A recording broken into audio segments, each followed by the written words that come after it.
Hello there.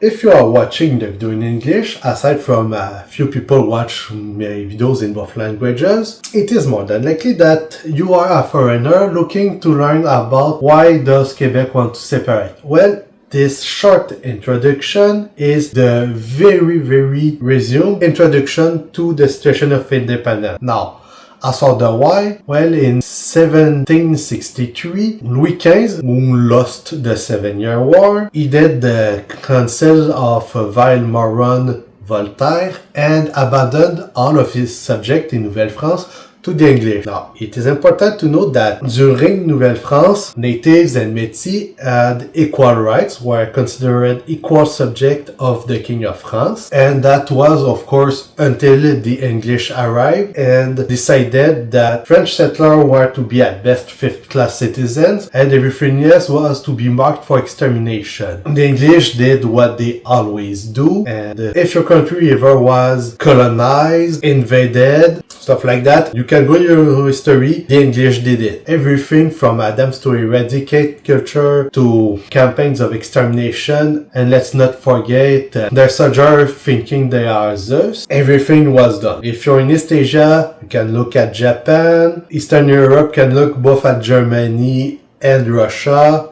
Rest of Europe can look at Germany and England. And in South and Central America, you can look to the US and Spain, and I could go on. Now, the next thing to know is how did we get there? First of all, after the 7-Year War, we had a long period of rebuilding because the English destroyed the farms, they ravaged, pillaged, plundered, goblinated everything. Then we had to rebuild. In fact, during the US War of Independence, we were still rebuilding. Now, eventually in the 1830s, we were still kept in poverty as fifth-class citizen, but we were still in a much better shape, and there were the full attempts at autonomy and be able to do things ourselves, being less oppressed while still within the empire, to not be too shocking to London, but when as London had ever given consideration to races it despised? Never. And so, Papineau, a great figure of our history, did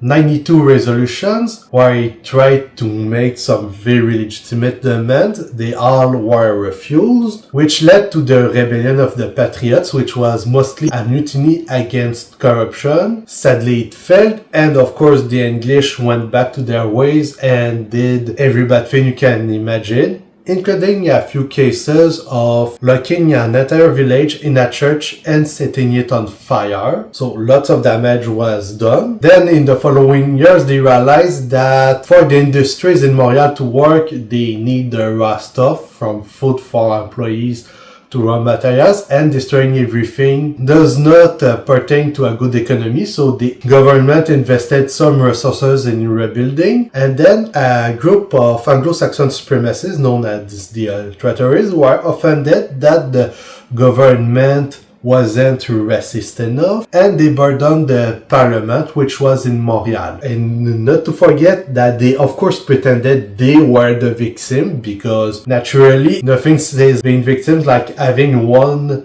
a conflict and oppressing people. So after that, the capital was moved to Ottawa, an English village. Operation continued. Quebec still tried to rebuild to gain some strength, and the main idea was to gain some measure of autonomy and gain some strength, but never quite with the ability to do so. Then, of course, during the World Wars, there was the draft where the English voted to send us to the front to die and be used as milk shield and cannon fodder. Now, during World War II, unlike World War I, where we had no reasons to be, World War II, it was to oppose National Socialism, and of course, Charles de Gaulle asked for help. The call was answered, and then super soldiers did the job. And that's the irony, super soldiers used as cannon fodder. Nonetheless, also during that time, we had Duplessis who helped really modernize everything and gave us the means of autonomy. It was the peak time of autonomism. We got the strength of our ambitions, and as we were starting to gain strength, we got the best present. le Québec libre!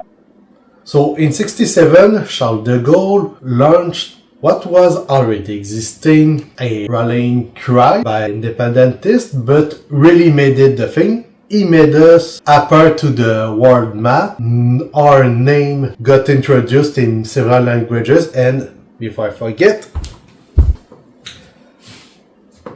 lots of things in that nice book. In Japanese, there was no word for Quebec, and yet a missionary from Quebec had to explain to them everything, and they had to create a word. Same with several languages, so De Gaulle did a lot. France had a debt, it was paid. Then in 70, an illustrator known as the Old Fart, because his name spells pet, which is the French word for fart. So this Old Fart declared a war against the population. That was a massive shock, and of course, to do that, he ordered the death of a minister that was part of several initiatives started by De Gaulle. Then used that to declare the war, did what Trump is pretty much doing right now in the States. Then after that, it really was the start of the fight for independence. A new party called Parti Québécois appeared, eventually gained power. After October War, the traitorous Deadly Wind decided to prepare an operation he hoped at best would be like what Israel is doing in Gaza. But thanks to a Quebec officer, the plan was foiled, giving Quebec a military victory over Canada, and the Federal realized that the operation would at best be for them something equivalent to what Russia is getting in Ukraine, and most likely, especially France, participate, a complete loss. So that to abandon the neat pitch. Eventually, in 1980, we had the first referendum, where the liberals under the Human Zyklon sabotaged the vote. It was falsified. It ended in failure. Things continued. 30 years ago, in 95, things got even bigger. It was even more obvious that the win was that the we, or yes, if you prefer, was about to win. And then subtlety went overboard. Every single crass thing short of stuff that would have created martyrs, like deploying the army, was done. From demographic manipulations, they spent countless times the legal limit of money. Everything they could do, they did, and at the end, by less than 50,000 people, the no won, but it was obvious that there was cheating. Then, of course, there was the infamous ethnic vote sentence, which will need an entire video on it to explain the nuances, because it was poorly worded, but accurate due to some manipulations made by the liberals. After that, however, there was a drop in the independent sentiment, and it mostly went back to autonomism. But now we've got the 30th anniversary. There is arrogance, especially among the young, and it is likely that the Independentist Party will be in place soon enough after the next election. Now for the next part of the video, what are currently the main motivations and complications? Well, you see, in terms of motivation, we've got the defense of our culture, namely the French language, which is under threats from the federal, which spends tens of millions each year to fight against the French language, including 58 millions just to Englishify the healthcare system. Naturally, we have control of borders, from controlling our self-immigration to making sure that the 3D printed guns that the federal let come across the frontier won't come. There is the protection of our laws from federal interference and so on. In terms of hardship and challenges to overcome, of course, there's the fact that independence, albeit in regain, is not yet popular enough to win, especially after the depressing defeats.